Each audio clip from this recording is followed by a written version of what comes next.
2024년 여러분 모두의 가정에 하나님의 은혜와 사랑이 함께 하시기를 주님의 이름으로 축복합니다. 우리 앞에 이렇게 인사하면서 새해 복 많이 받으세요. 한번 인사하겠습니다. 하나님의 복을 많이 받으시기를 바랍니다. 복 많이 받으시기 바랍니다.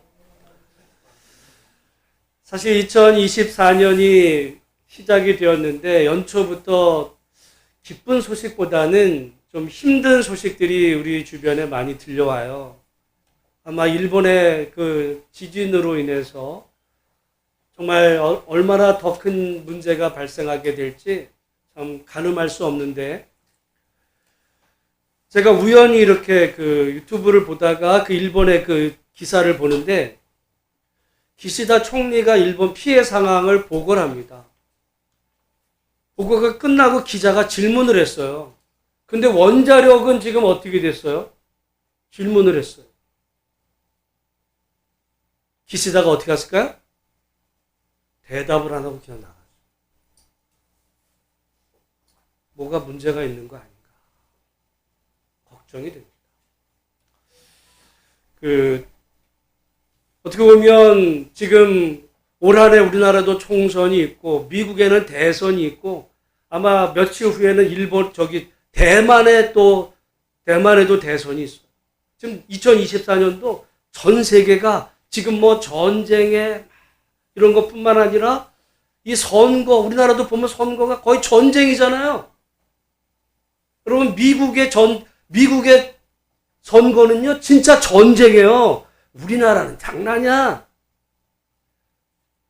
미국의 그 바이든하고 트럼프, 그래서 바이든이 됐을 때 트럼프 지지자가 어떻게 총 들고 쳐들어갔어요. 그게 미국이에요.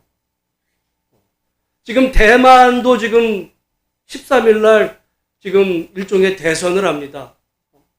그 총통을 뽑는데, 근데 대만도 두 쪽으로 쫙 나눠져 있어요. 이 민진당, 민주진보당하고 국민당 이쪽으로 나뉘었는데 지금은 민진당인데, 민진당은 대만의 약간 독립을 원하지만 이 국민당은 중국과의 연합을 원해요. 만약에 근데 지금 국민당이 될 가능성이 높다고 그러는데, 그러면 이 국민당은 친중이거든요. 국제경과가 미국, 한국, 아무튼 대만, 전 세계가 아마 2024년 요동을 칠 거예요. 그 와중에 지금 우리나라도 지금 지난 연말서부터 태형건설 이 정말 PF 부도 위기가 앞으로 이 지금 대형 건설사들 이어지면서 올 한 해 우리 앞에 놓여 있는 현실은 정말 암담해요. 그리고 2023년은 아마 세계 역사에 기록될 한 해라 그래요. 왜냐하면 2022년 말에 챗GPT가 개발이 됐어요. 이 마이크로소프트에서 이제 그 오픈 AI가 챗GPT를 해가지고 인공지능 이게 개발이 됐는데, 작년에 이 모든 우리가 소위 말하는 미국의 어떤 빅테크 기업들이 인공지능 이쪽으로 정말 이 개발을 시작해서 지금 서서히 앞으로 사람들의 일자리가 인공지능에 의해서 대체될 거다.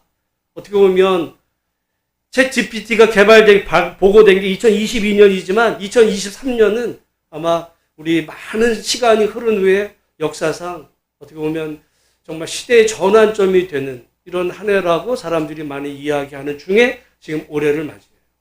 작년에 미국의 할리우드에서 어마어마한 데모가 났어요. 왜? 지금 인공지능이 배우 역할을 대신하는 거예요. 여러분, 이 챗GPT에다가 인공지능에다가 우리가 어떤 단어를 주면요, 걔가 소설을 써내, 걔가 그림을 그려, 걔가 시를 써요. 사람보다 더 잘해. 그래서 앞으로 이 영화계 속에서 사람이 필요 없고 그런 어떤 인공지능 이쪽으로 대신한다. 작년에 일론 머스크가 테슬라에서 옵티머스라고 하는 그 이제 휴머노이드 그 로봇을 개발했는데 그 기술을 아는 사람들은 깜짝 놀랍니다. 앞으로 어떻게 보면 우리의 미래, 우리 젊은 세대들 정말 앞날이 뭘 해야 되나. 어제 제가 어떤 목사님을 만났는데 그 목사님이 이제 아이가 있어서 이야기하는 중에 아이가 고등학생. 학교를 어딜 보내야 될까? 지금 대학 간다고 해서 취직이 보장되지도 않는 이런 미래 사회를 볼 때 우리 앞에 놓여 있는 현실은 정말 한 치 앞을 장담할 수 없는 이런 시대, 어떻게 보면 이제 시작이 된 거예요. 이런 속에서 우리가 신앙인으로 어떻게 살아야 될까 생각하는 중에 저는 올 한해 우리가 이 사도행전 말씀을 통해서 우리 어떤 신앙의 중심을 잡고 함께 기도하는 가운데 우리 앞에 펼쳐져 있는 그 미래를 정말 주님과 함께 힘차게 나아갈 수 있는 그런 은혜가 우리 성도들, 우리 모두 가운데 있어지시기를 주님의 이름으로 축복합니다.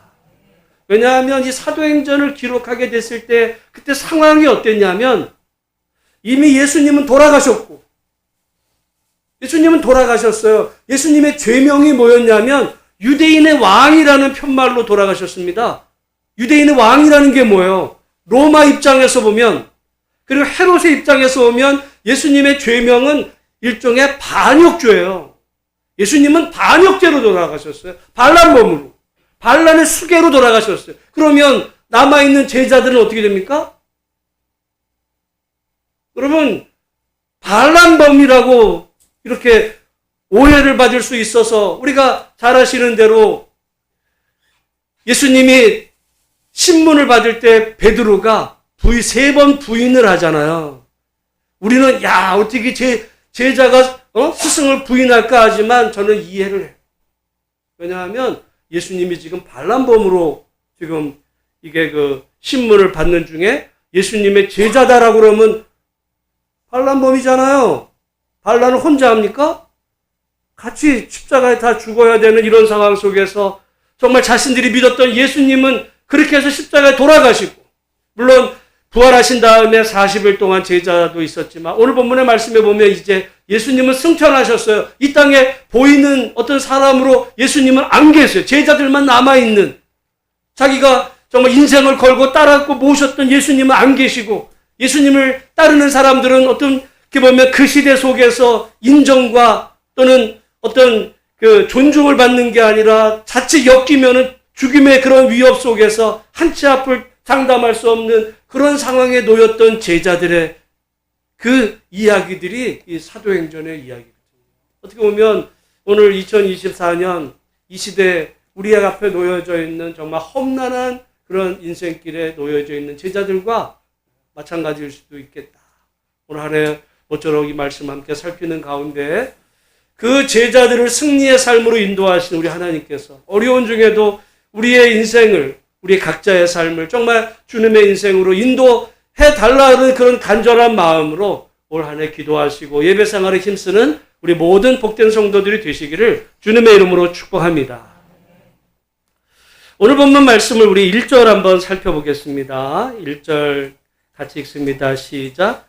데오빌로여, 내가 먼저 쓴 글에는 무릇 예수께서 행하시며 가르치시기를 시작하심부터.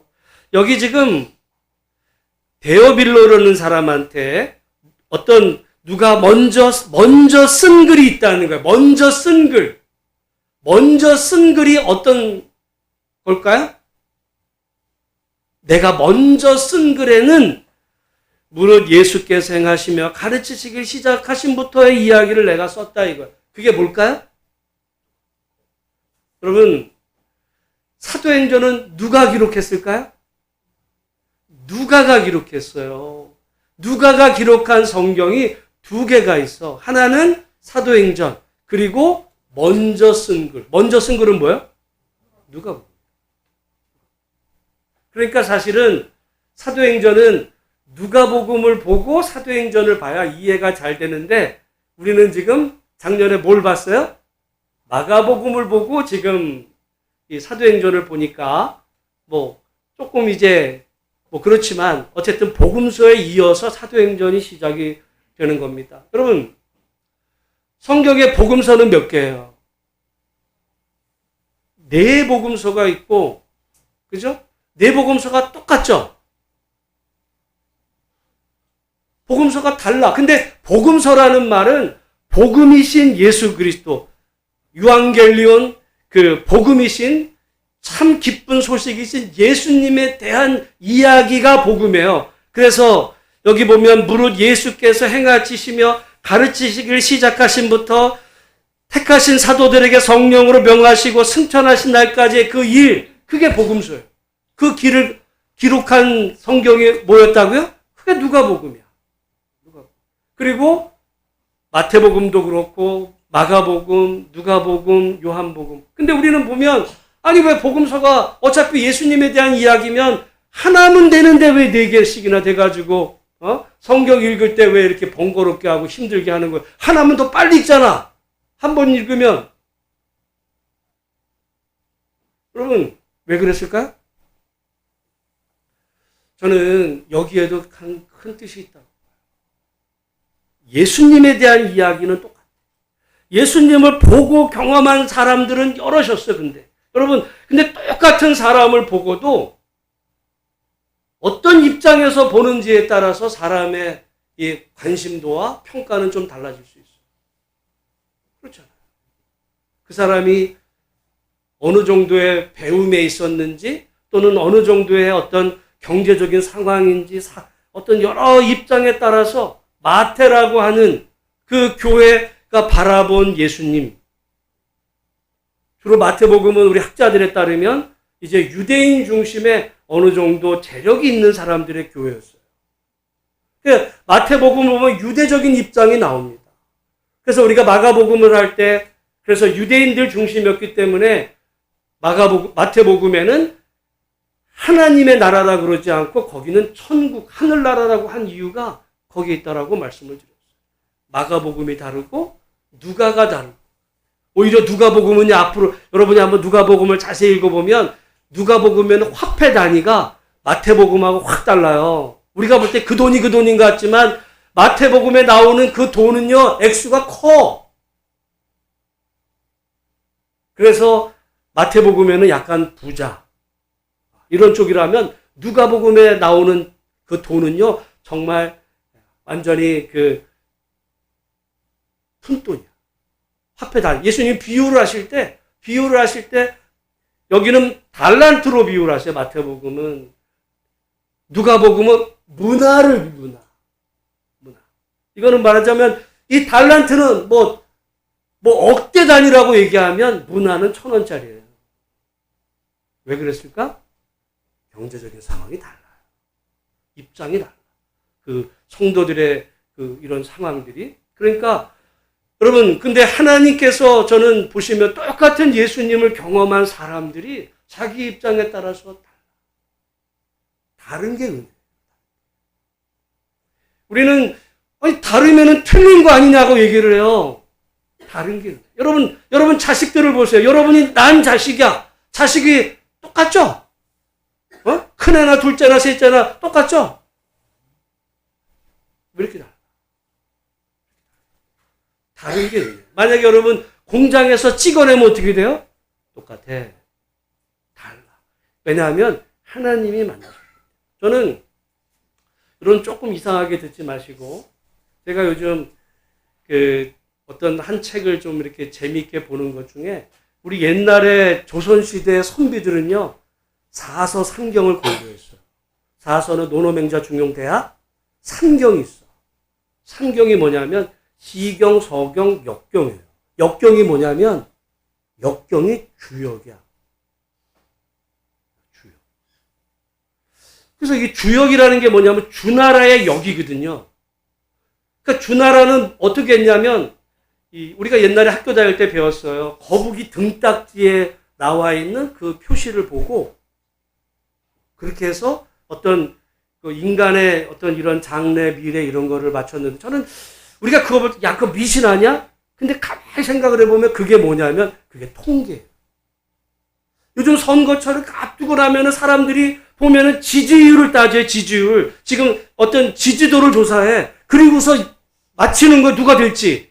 그리고 거의 맞아요, 그게. 난 그걸 보고 우리는 지금 사람들의 어떤 그 투표를 하지 않았는데도 불구하고 우리 전국을 기준으로 한 1,000명 사람을 뽑아서 어떻게 보면 그걸로 설문지를 했는데 그걸로 이렇다 저렇다를 말할 수 있는 거 이게 통계학이거든요.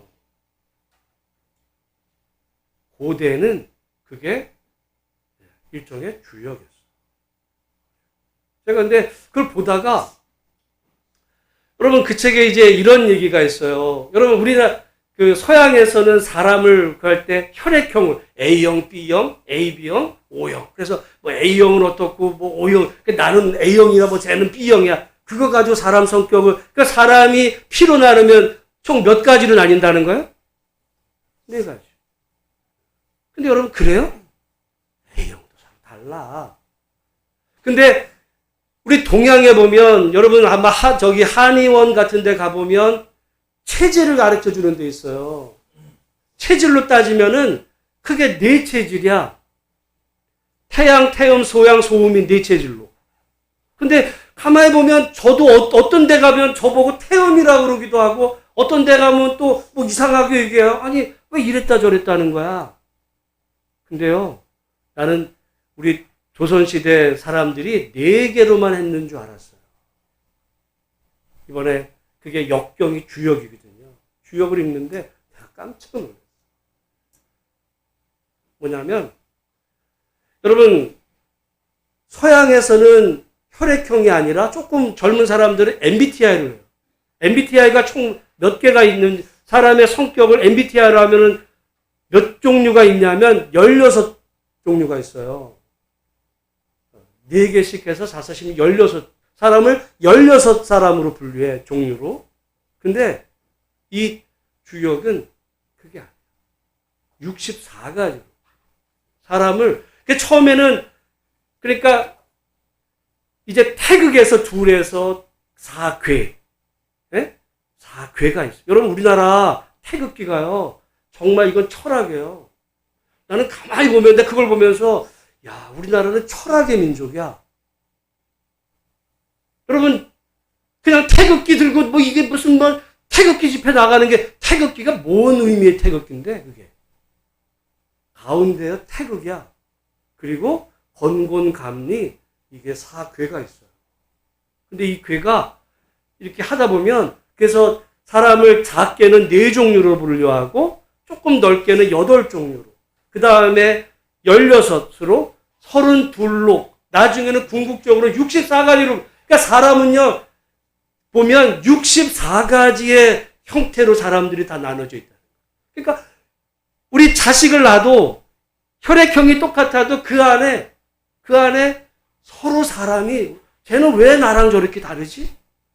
근데 그 안에 왜 다를까? 내가 그 책을 보면서 여러분 우리 한국의 선교사를 보면 선교의 역사를 보면 우리나라는 세계에서 유일하게 선교사가 와서 복음을 전한 나라가 아니에요. 우리나라는 처음으로 양반들이 성경을 보고 하나님을 믿은 나라야. 선교사가 온 게 아니라 우리나라 그 선비들이 주로 그때 당시에는 조선 그때 정조 우리 여기 보면 저기 그 화성 행궁을 만들었던 정약용의 그 형제들이 정약전 이런 사람들이 캐톨릭 교인이었거든요. 선비들이 하나님을 믿었어요. 나는 그게 이해가 안 됐어. 사람들이 어떻게 선교사가 들어온 게 아니라 성경을 보고 하나님을 믿었는데 이해가 안 됐는데 내가 이 주역을 보면서 이해를 했어요. 야, 이게 성경하고 굉장히 일통한 게 많아. 거기서 보면 우리가 어떻게 보면 기독교 안에서 놓칠 수 있는 많은 어떤 인간에 대한 거. 하나님과 거기서 물론 천이죠. 하늘. 우리가 여러분 우리는 뭐라고 그래? 하나님. 그게 하나님 이 같은 말인데 이걸 그 신을 그쪽으로만 대비해 보면 굉장히 그래서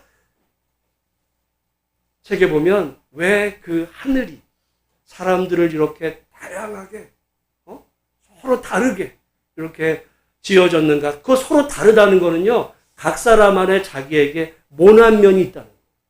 여러분 사람은 다 자기의 모난 면이 있어요. 모난 면.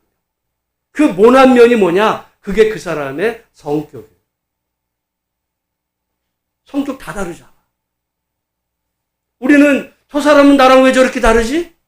근데 그 서로 다른 사람을 말하자면 하나님이 세상에 이렇게 만들어주고 내 주변에 이렇게 붙여져서 때로는 다른 것 때문에 충돌하지만 그걸 통해서 서로의 모난 점들을 보완해 가면서 하나님이, 물론 거기선 신이라고 그러지만 하나님이 각자의 인생에게 맡겨주신 천명, 오늘 우리는 그걸 사명이라고 볼 수 있어요. 각자 사람에게는 자신에게 맡겨준 사명들이 있어. 그 사명들을 이루어가는 그 일에 있어서 혼자는 안 된다 이거야.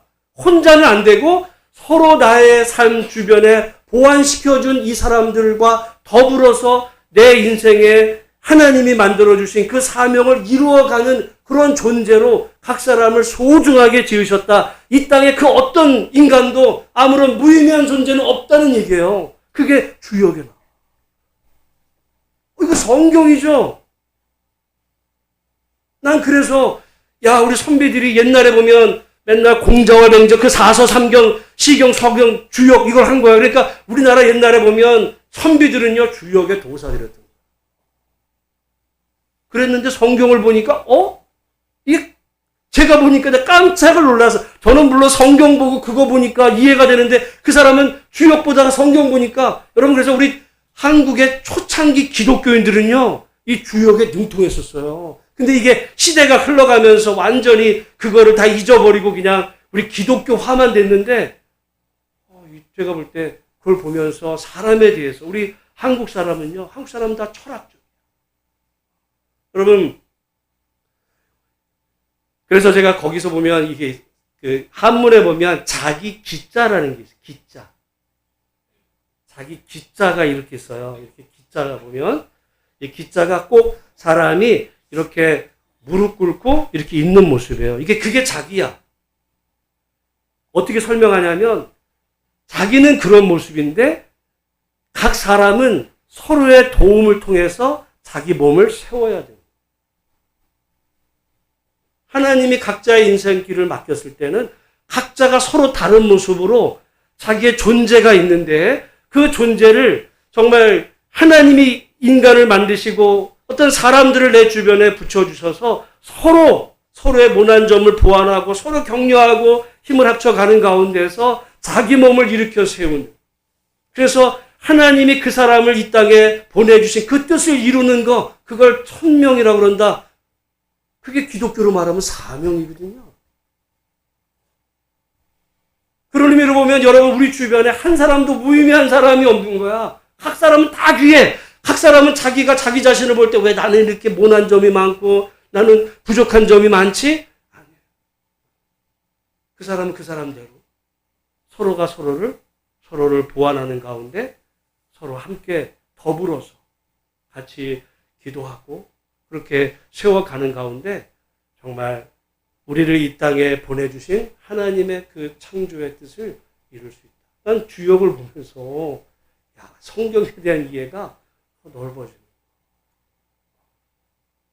여러분 그런 의미로 보면 우리 중에 아무 의미 없는 사람은 아무도 없고 각자에게 하나님께서 주신 자기만의 사명이 있다는 거, 그 자기에게 주신, 옆 사람하고 비교할 게 아닌 거예요. 내게 주신 하나님의 사명이 있고 그 사명을 자기 인생을 걸고 그렇게 최선을 다해서 힘껏 해 나아갈 때 우리를 이 땅에 보내신 하나님의 뜻을 이룰 수 있는 그런 귀하고 복된 존재라는 사실을 기억해보. 나는 배운 것도 나이도 몇이고 나는 가진 것도 없고 남은 어떻게 보면 우리에게는 아직 가야 될 인생의 사명, 그 기간이 여러분 그게 얼마일지 몰라도 서로 함께 기도하는 가운데 정말 하나님의 뜻을 이루어 드릴 수 있는 믿음의 성도들이 되시기를 주의 이름으로 축복합니다. 그 사람들을 위해서 가족을 서로 붙여주셨어요. 여러분 한번 생각해 보세요. 가족도 남편과 아내가 있어. 여러분 자석을 보면 양극이 있고 음극이 있어요. 양극과 양극은 어떻게 돼? 좋은 거지. 서로 같아.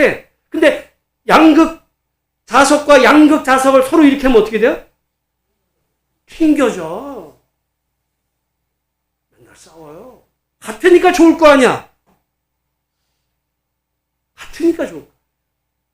튕겨져요. 여러분, 근데 양극과 음극 서로 다른데 서로 끌어다니고 서로 보완. 어떻게 보면 우리가 여러분 아마 연애할 때는 저 사람이 나랑 같다는 이유 때문에 서로 좋아. 사람이 같다는 이유 때문에 좋아해. 근데 나중에는 살다 보니까 왜 나랑 다르지? 다르다는 이유 때문에 싸우기 시작해요. 근데 사람은 말했어요. 사람은 그 이재마가, 여러분 이재마 알죠? 이재마. 사상의학, 이거 한의학의 이재마는 최고예요. 그 이재마가 64가지로 사람을 했는데, 그러고 보면 같은 사람이 없는, 서로 다른 거야. 사실은 달랐기 때문에 끌리는 거야. 여러분, 우리가 다른 거를 이상하다고 여기지 않고 하나님이 내 옆에 나랑 다른 사람을 주신 이유는 나의 이 모난 점을 그 사람을 통해서 보완하게 하시려고 내게 가족도 주셨고, 그리고 우리 교회 안에 내가 만나는 사람들, 그러니까 우리가 만나는 여러분 인생길에 어떤 한 사람도 귀하지 않은 사람이 없고 다 내 몸을 일으켜 세우도 하나님이 내게 주신 천명을 이루게 하기 위해서 하나님이 내 옆에 주신 그런 귀한 존재라는 사실을 기억해보고 여러분 옆에 주변에 있는 사람을 정말 귀하게 여길 수 있는 복된 하나가 되기를 주님의 이름으로 축복합니다. 성경에 그래서 마태가 있고 마가가 있고 누가가 요한이 서로 달라. 본 게 달라요. 똑같은 예수는 본 게 다르지만 다 귀하다. 사실은 더 분류하면 동서남북으로도 비유해요. 마태, 마가, 누가, 요한을 동서남북으로. 그렇지만 그게 모두가 아우러져서 정말 온전한 예수님.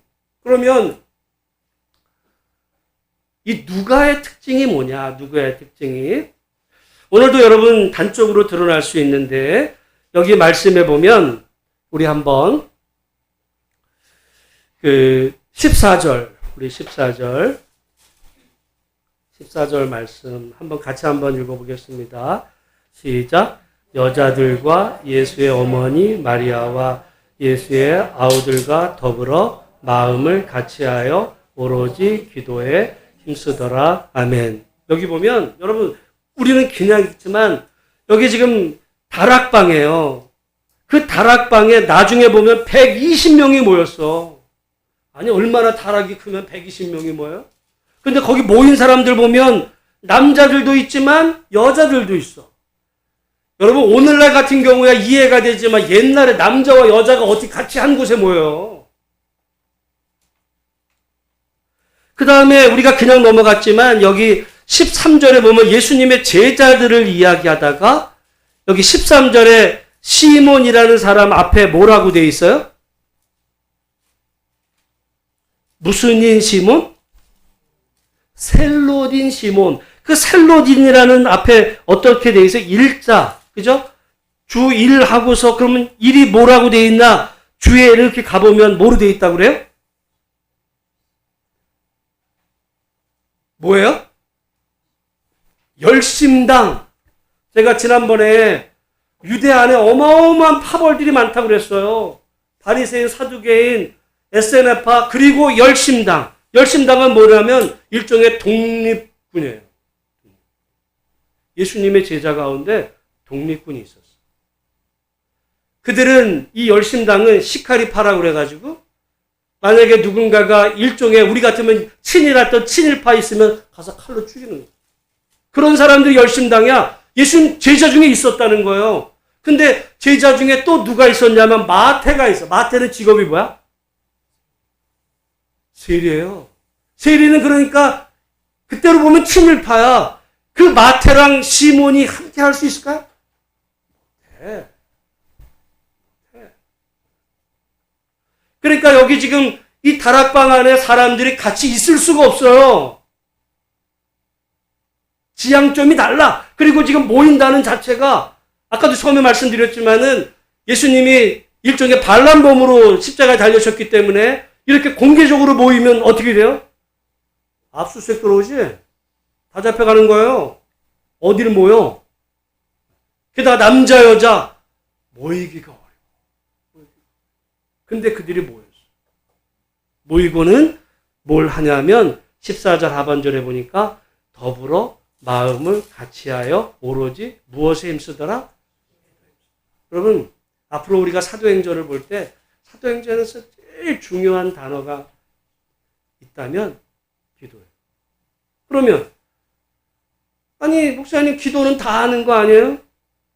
우리가 이제 다음에 보지만 사도행전 2전에 오순절날 성령 강림이 시작이 돼요. 오순절날 그 유명한 성령 강림이 일어날 때 그때 언제 성령이 강림하시냐면 그들이 그렇게 모여 기도합니다. 여러분 누가는요 다른 제자들에 비해서 특별히 예수님의 뭘 예의주시하게 봤냐면 예수님의 기도하시는 모습을 봤어요. 아니 뭐 어차피 예수님 기도하신 거 아니에요? 여러분 한번 확인해 보겠습니다. 우리 한번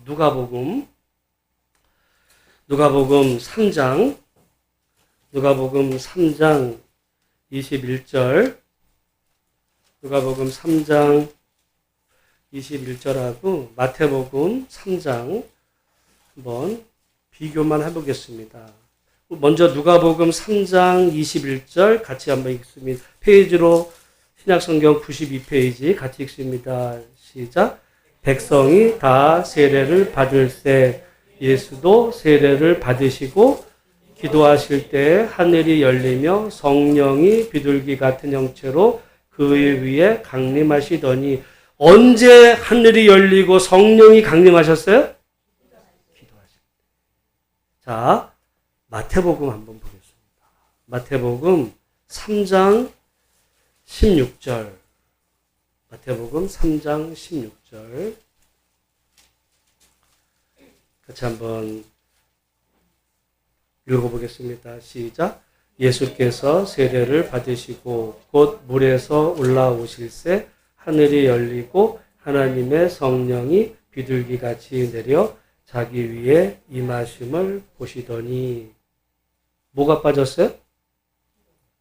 뭐가 달라? 어? 마태복음하고 누가복음하고 뭐가 달라요?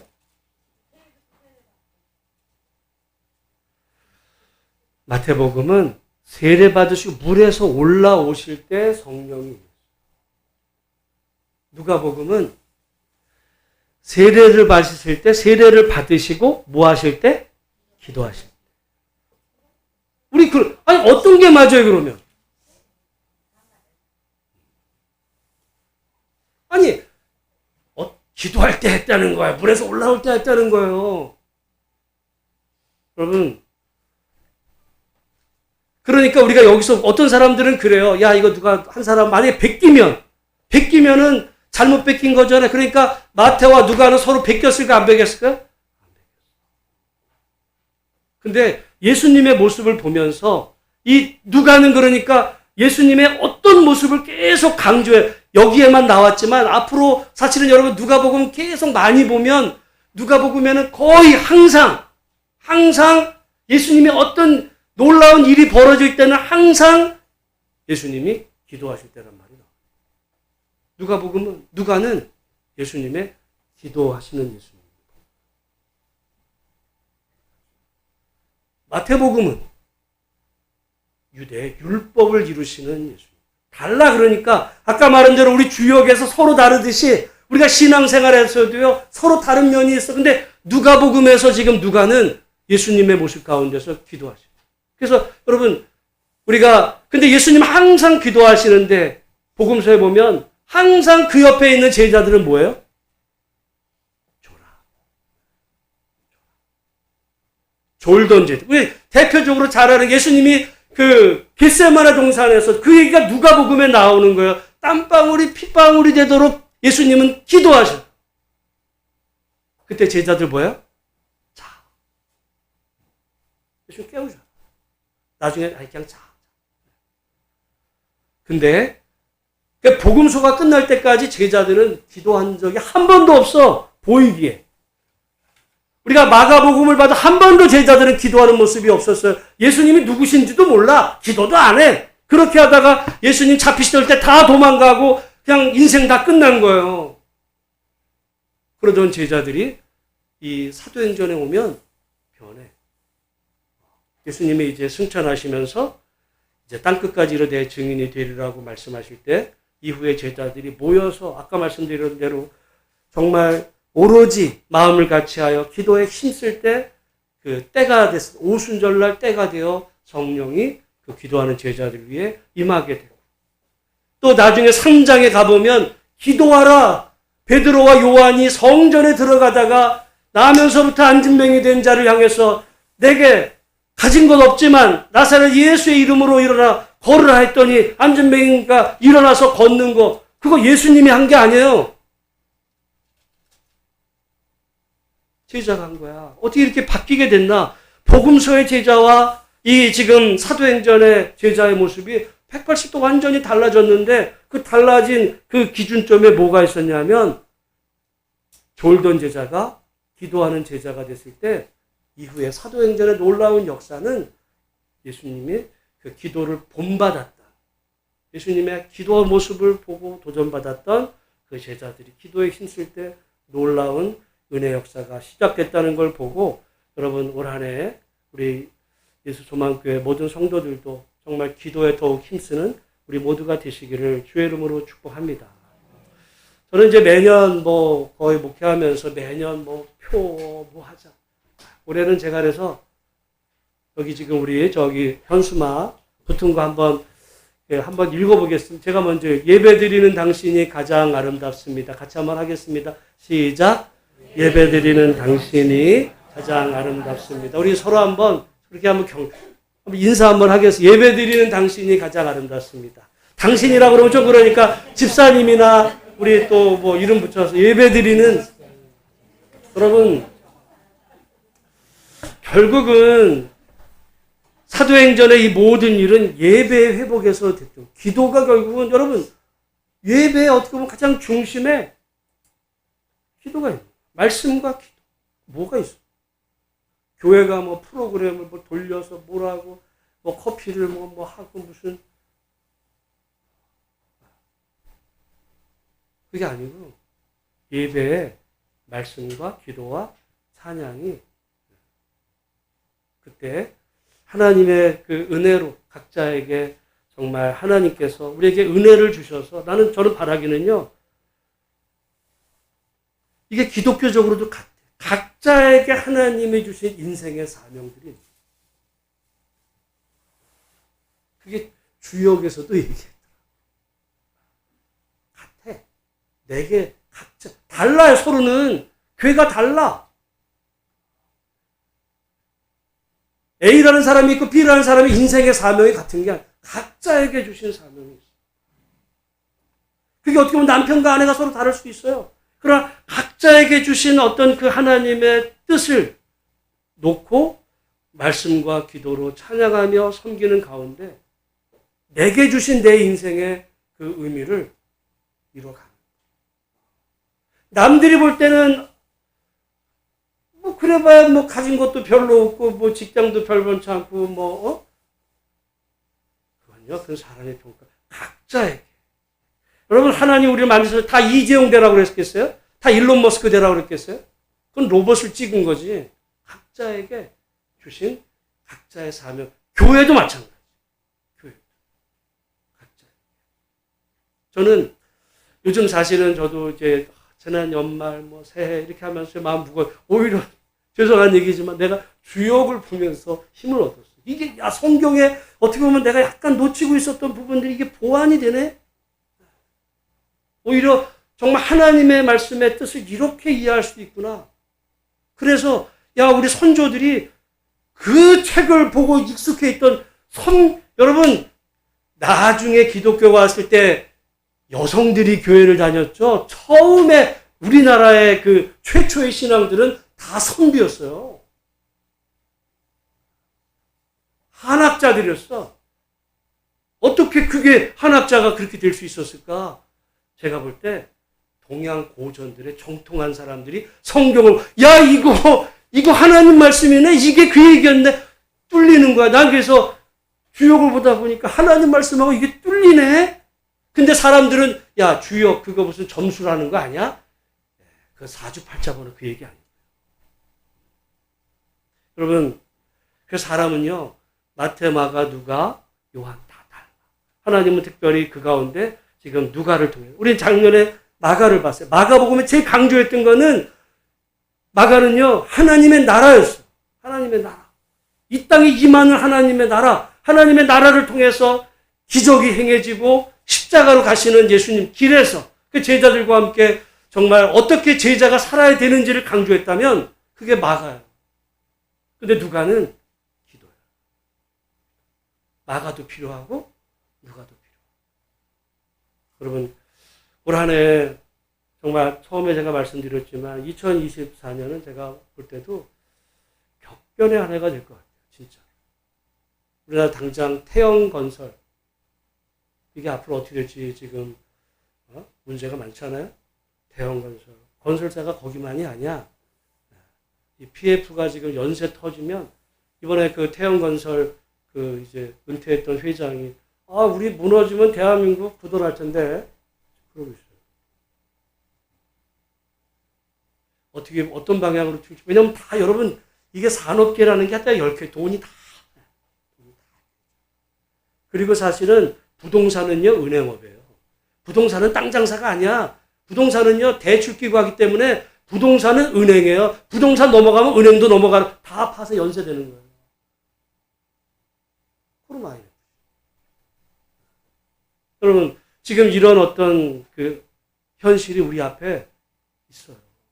그런 현실 속에 나는 뭐 은행에 빚 없는 다 맞물려. 사람은 아까 말씀드린 것처럼 하나님이 우리를 이 땅에 지으셨을 때 서로가 다 얽히고 설켜 살아가도록 다 엮어놓으셨어요. 여러분 그러니까 사람 살다 쟤 놈은 나랑 달라. 왜냐면요 자기의 모나함이 그 사람하고 부딪혀. 다르면 하나님이 나의 이 모난 면을 저 사람을 통해서 나를 보다 일어서도록 내게 도움이 주려고 저 사람을 내 옆에 붙이셨구나. 오히려 은인인 거예요. 그 사람이 없으면 사람은 교만해집니다. 자기 잘난 줄 알아.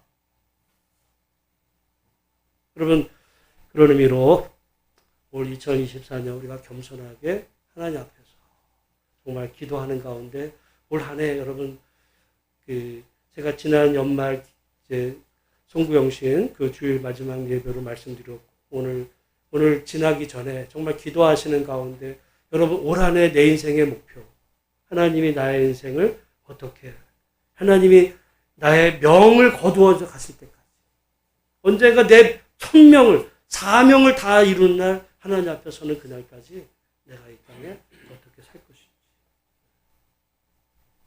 기도하는 가운데 올 한 해 정말 하나님의 은혜로 우리의 이런 움츠러졌던 몸이 정말 일어설 수 있는 그게 자기 실현입니다.